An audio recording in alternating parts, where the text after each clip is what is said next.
You did it. You finally walked through the door. You put the phone in the drawer. You stood still in the hallway. And for 60 seconds, you felt the floor beneath your feet. But then the silence started to itch. Your brain began triaging the unread emails you haven't sent. You felt a physical, vibrating urge to go back to being the fixer, the person who manages, handles, and produces. That urge has a name. I call it identity gravity. Think of it as the psychological tether of your old self. It's the invisible force that tries to pull a changing person back into an old orbit because your nervous system and the people around you are comfortable with the version of you that is useful, even if that version is exhausted. Today, we aren't just stepping through the threshold. We are learning how to achieve escape velocity. It's time to stop being a tool for someone else's convenience and start being the architect of your own significance.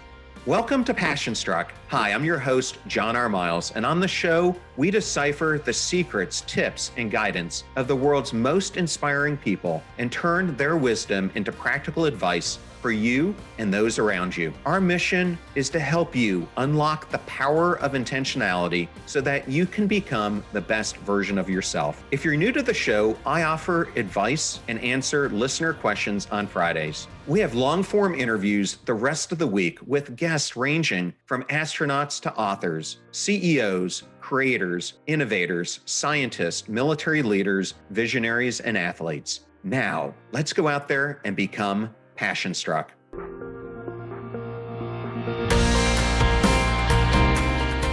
Let's be honest about what happens when you decide to change. You've heard me talk about the car engine dying in the driveway, but I wanted to talk about the engine inside you that refuses to shut off. When you decide to stop being the fixer, when you decide to finally inhabit your life instead of just managing it, you aren't just making a schedule shift. You are fighting millions of years of evolution. Your brain sees stillness as vulnerability. In the wild, if you stop moving, you're prey. In the modern office, if you stop responding, you're replaceable.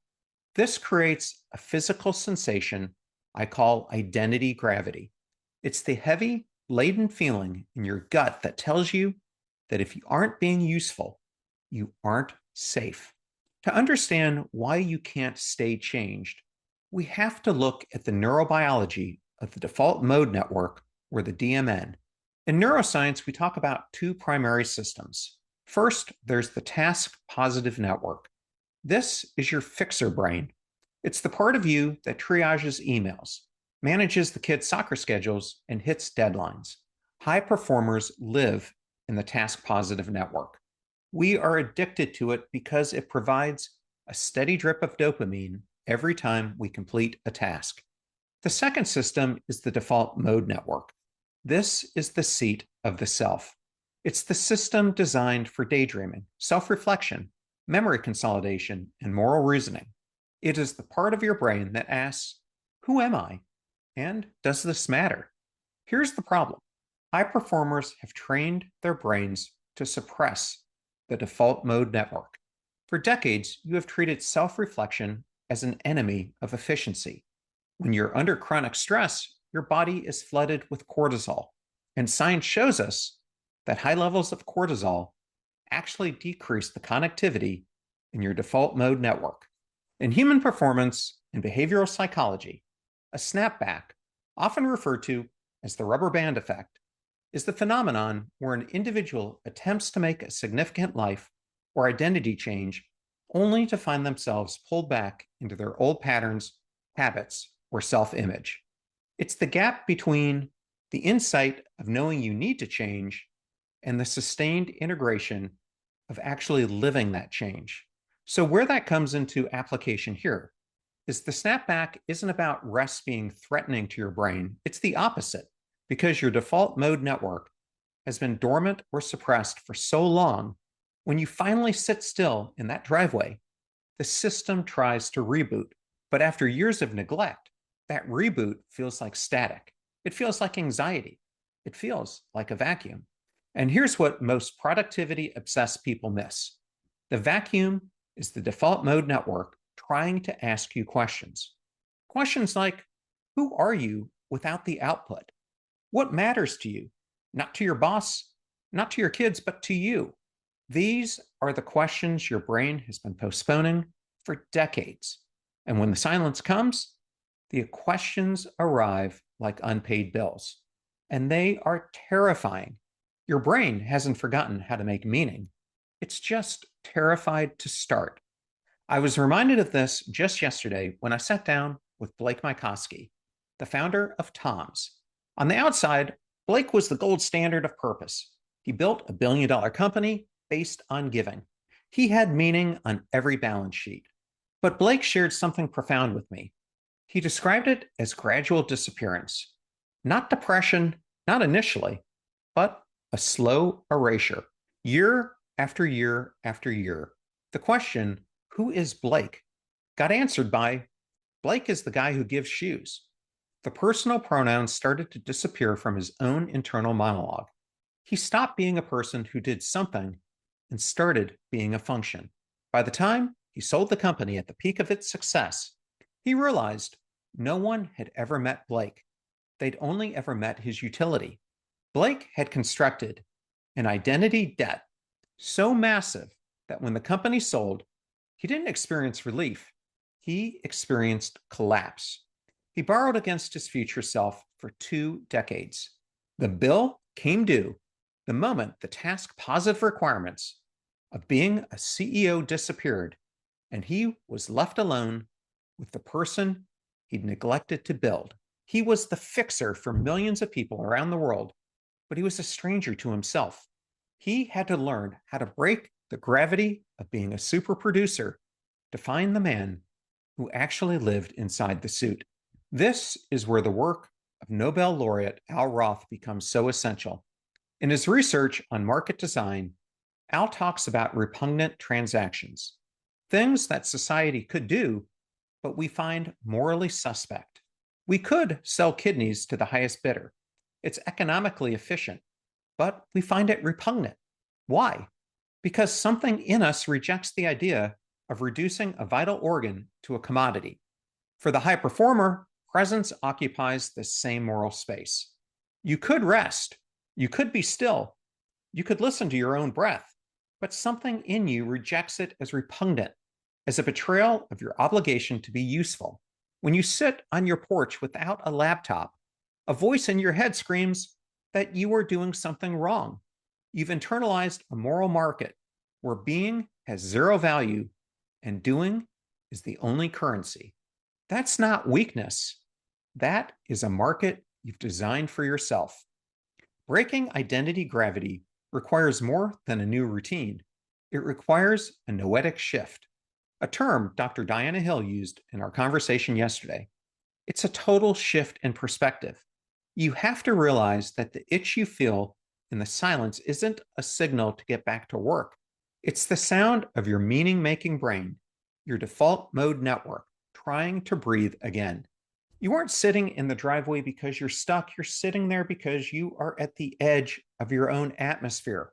And the only way to get to the other side is to stop feeding the engine that kept you on the ground. I want you to really hear this. Insight is just a map. You can understand the physics of the snapback. You can recognize the dormant systems in your brain. You can know exactly why you feel like an invisible man or woman in your own life, just like Blake described, and still not move an inch toward the door. This is exactly why I created The Ignited Life. The core of this Purpose by Design series is the belief that significance isn't a destination you stumble into. It's an environment you build through intentional reflection. But you cannot build that environment if you won't stop long enough to ask the questions that actually move the needle. For this episode, I put together a companion identity gravity audit on Substack. It's a specialized tool designed to help you see exactly where your identity depth is being called in and how to start redesigning the market of your life. Because insight creates awareness, but reflection creates direction. It's time to stop being a tool for someone else's convenience and start being the architect of your own significance. Join the conversation and get the audit at theignitedlife.net. Now, come back to that threshold with me. We've talked about the physics. We've talked about how your brain treats stillness like a biological threat, but there's a deeper structural reason why it's so hard to stay changed. There's a reason you feel so replaceable the second you stop moving. It's because you have allowed yourself to become a commodity. In the world of economics, a commodity is a hammer. If one hammer breaks, you don't mourn it. You just go to Home Depot and buy another one that performs the exact same function. The reason you feel the identity gravity pulling you back to your desk so strongly is because you've spent your whole life winning a game designed to turn you into an inventory item. You have anchored your entire sense of worth to your utility. You are the guy who gets it done. You are the woman who never says no. But here is the trap. The more useful you are as a tool, the more replaceable you are as a human. To understand why this is so hard to break, we have to look at the work of Nobel laureate George Akerlof and Rachel Cranton. They pioneered a field called identity economics, which shows us that our sense of self is actually the primary driver of our behavior. They call this the identity utility feedback loop. The more your identity becomes the fixer, the more every choice you make reinforces that utility.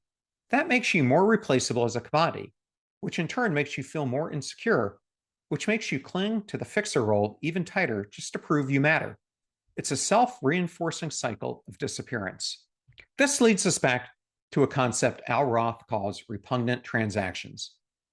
As I explained earlier, these are the things that might be economically efficient, but we find them morally suspect, like selling a kidney. For the high performer, presence occupies the same moral space. You could rest, you could be still, you could listen to your own breath, but because your identity is so tied to being useful, something in you rejects stillness as repugnant, as a betrayal of your obligation to produce. So when you sit on your couch watching TV, a voice in your head screams that you should be doing something else, and what you're doing is wrong. You have internalized a moral market where the act of being without doing is a violation of your own internal rules. This is why you snap back. You aren't just busy, you are a fixer who feels morally compromised when they aren't fixing. To break the gravity, you have to stop seeing your aliveness as a waste of time and start seeing it as the only asset you have that cannot be replaced. If we have diagnosed the physics of why you snap back and the economics of why you feel replaceable, then we have to talk about the architecture. This is where we stop talking about the trap and start talking about the room you're actually going to live in. I want to bring in a concept from my conversation yesterday with Diana Hill. It's called wise effort. Now, I know my audience. You worship effort. You think more grit, more sweat, and more grind is the answer to every problem. But Diana argues that most of us are trapped in what she calls unwise effort. We are spending massive amounts of energy on things that actually reinforce our own identity gravity. In the architecture of your new life, you have to dismantle 3 specific traps. I want you to listen closely because you're probably doing at least one of these right now. Diana's first task is to get curious, but the fixer avoids curiosity like the plague. Why? Because curiosity is dangerous. If you get curious, you might realize you aren't actually indispensable. Think about the personal texts you haven't answered yet. You tell yourself you're too busy, but the truth, you're avoiding it because answering would prove you have the time. It would shatter the myth of the super producer. You are using your busyness as a shield to avoid being human. The second task is to open up, but instead we cling. We cling to our overfunctioning. You've told your family you're present, but you're still checking the project management software at 10 p.m. You're gripping the commoditized self, the version of you that is useful because the essential self feels like a free fall. You're terrified that if you let go of the machine, there won't be a person left underneath. And this brings us to the third task, which is focus. But instead, we choose hustle. This is the noise we use to fill the vacuum of the default mode network reboot we talked about earlier. We let busy pebbles bury the big rocks of our lives. We run so we don't have to face the question, who am I when I'm not being a tool for someone else's convenience? This is the noetic shift we talked about earlier, a fancy way of saying a total change in how you see. Most people try to change their actions. They try to act present, but purpose by design requires you to change your vision. You have to look in the mirror and realize that the fixer isn't a hero. It's a social construction you've been using to hide. Now, I want to give you a radical piece of permission. You have to learn to be useless.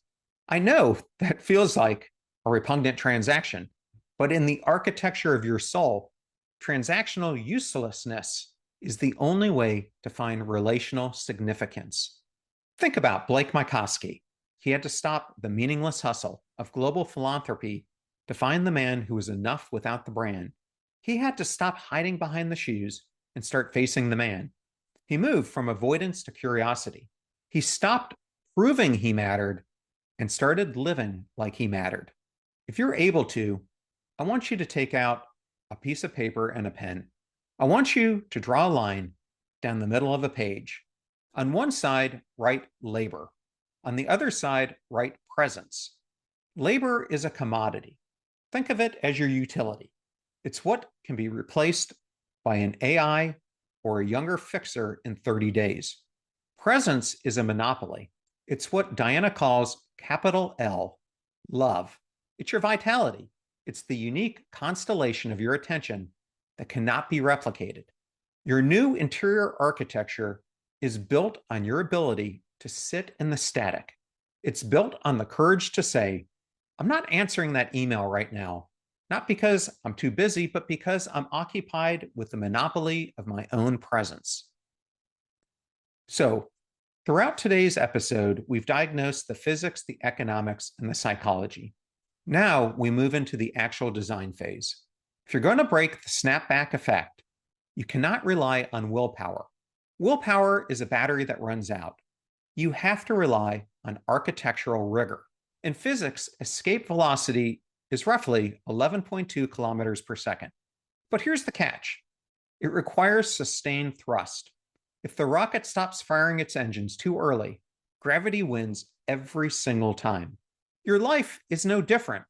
To stay in your new orbit of presence, your flight plan requires 3 specific pillars to keep those engines firing. The first pillar is the boundary ADR. Now, many of you who are regular listeners know that I spent the first half of my career leading tech organizations. In software engineering, we use an ADR, an architectural decision record. It's a documented choice that explicitly lists the trade-offs. I want you to create a mental ADR for your gravity wells. Identify the person or the app that pulls you back into utility mode. Your record says, I will offer my ear tomorrow morning, but not my hands tonight. See, you have to be honest. The trade-off is short-term discomfort, but you're making a documented choice to reclaim the monopoly of being you. The second pillar is structural sovereignty. If you want to learn more about this, I'd encourage you to go back to my discussion with my friend Emma Sapella. To prevent the slow drift back into being a tool, your life needs 3 supports that make up this structural sovereignty. First, dissent, the radical courage to be unhelpful to the old system. Second, sovereignty, treating your time as a non-renewable resource. And third, kinetic kindness. This is a core part of the Passion Struck mission.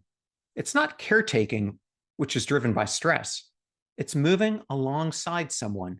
It's moving from provision to presence. The final pillar is what I call the daily burn.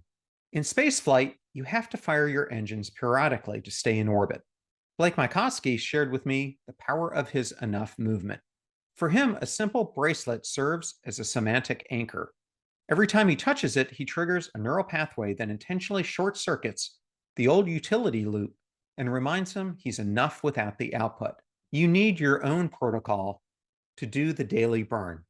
First, you need to feel the literal weight of your body by planting your feet.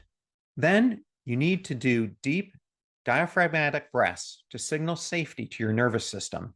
Just 3. And then lastly, you need to do the default mode network check-in. You need to ask yourself, who am I when I'm not being useful? Architecture is only as strong as the architect's willingness to inhabit the space. You can build the most beautiful, intentional life on paper, but if you're not willing to endure the static of the vacuum, if you aren't willing to let the fixer die so the human can breathe, then you're just rearranging the furniture in your own prison. Blake Mycoskie had to decide that Blake the human was more important than Blake the founder. You are standing at that same threshold. This week, stop trading your monopoly for a commodity.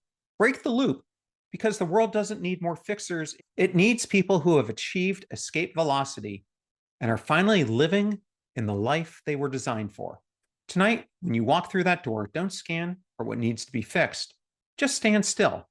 Feel the floor beneath your feet. Remind yourself, I am the person who lives here. I'm not just the person who maintains the structure.